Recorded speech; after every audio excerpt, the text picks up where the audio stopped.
Hey there, it's Julie Squires, and one of the questions I always get asked in veterinary hospitals is, how do I become less reactive? So let's define the difference between reacting and responding. I think that's critical here. So reacting is something that happens instantaneous. It's almost instinctual. And we want that to happen sometimes. Like we want to swerve or slam on the brakes when a car pulls into our lane on the highway, right? We don't want to stop and think about it and decide, should I put on the brakes? Should I swerve? No, we want it to be instinctual, immediate. That's the difference between reacting and responding. Responding is about taking a little time, about having some awareness, about understanding that I have choice.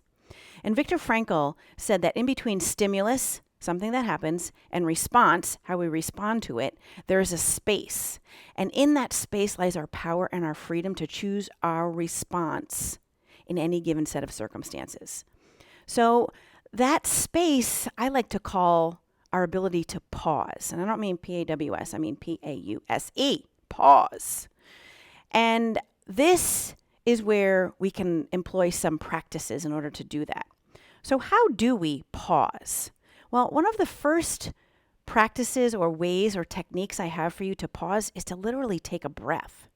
And I know we've all heard that and it sounds like woo-woo, but let me share with you a breath practice that the Navy SEALs use. So in there, you can't call it woo-woo anymore because they're badasses. So it's called box breathing. And it looks like this. It goes in the shape of a box. So it's a 4-count inhalation, a 4-count holding the breath, a 4-count exhalation, and a 4-count holding the breath out. So here's how long it can take.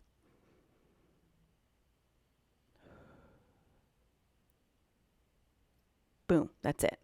So stop telling yourself it takes a long time to use your breath, because it doesn't, but it's super powerful and it really works. So sometimes just taking a breath can be what can get us from that place of reaction to responding. Another way to pause is to take a moment just to think about something before we respond to something, whether that's a text message, whether that is an email, whatever it might be, just taking a moment and not being immediate. Another thing we can do, if possible, is change location. I understand that's not always possible, but sometimes it is. Sometimes we just need to walk away. Maybe we're in the treatment area and somebody says something that all of a sudden we feel the urge to react to. So maybe we just walk away. Another thing we can do is to ask for more information. That's another way to pause. Let's say, somebody comes running in the back and says, hey, Mrs. Jones is in room 3 and she is pissed.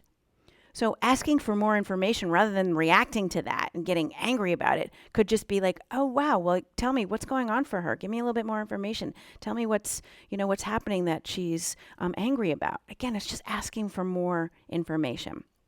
And another way to actually create a pause is along the same lines. It's about asking yourself, what is the story I'm telling myself right now about whatever the situation is? Our brains like to get a little bit of information and create a whole narrative around it, a whole 3-act play with 2 intermissions, all of that. So sometimes just asking myself, if I'm being triggered by something or I'm feeling myself wanting to be very reactive, I'll just say, what's the story I'm telling myself about this right now? And it's so interesting to see what's actually going on in there. So the reason I'm talking about this is because whether you recognize it or not, you are all leaders. Whether you have the job title or not of a leader, you're all a leader. What leaders are somebody that inspires others. And every single one of you inspires others. Clients, coworkers, family, friends, all of it. You all inspire other people. And what we know about leaders is that leaders never react. Leaders always respond.